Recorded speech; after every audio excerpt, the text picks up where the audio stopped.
पुणी बॉलीवुड आसिला दुखद खबर परलोकरे कंठशिल्पी पंकज उदास। हाँ दर्शक बंधु आउ नहांती बॉलीवुड भेटेरान कंठशिल्पी पंकज उदास 72 वर्ष बयसरे तांकर देहांत होईछि। ए संपर्क रे तांको झियो गणमाध्यम को सूचना देइछंती। दीर्घ दिनर असुस्थता परे आखि बुझिचंती पंकज उदास। गत किछि दिन तले तांको मुंबईर ब्रिज कैंडी हॉस्पिटल रे भर्ती करा जाइथिला। आउ हॉस्पिटल रे चिकित्साधीन अवस्था रे आज से शेष निश्वास त्याग करिछंती। गत किछि मास तले पंकज उदास कर्कट रोग रे पीड़ित थिबा जणा पड़िथिला। एहा परे तांकर चिकित्सा जारी रहिथिला। बॉलीवुड मूवी नाम रो चिट्ठी आई है गीतरू बेस लोकप्रिय होइथिले पंकज उदास।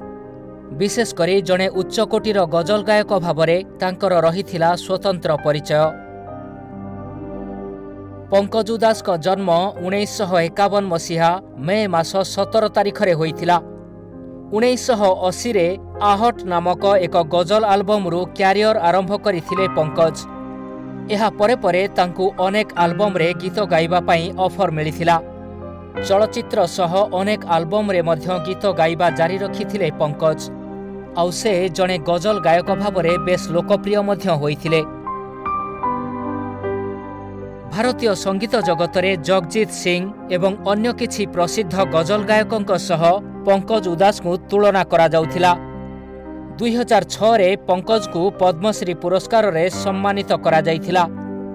तांको परलोक रे संगीत जगत रे शोकर छाया खेली जाइछि। Bureau report Odisha Bhaskar.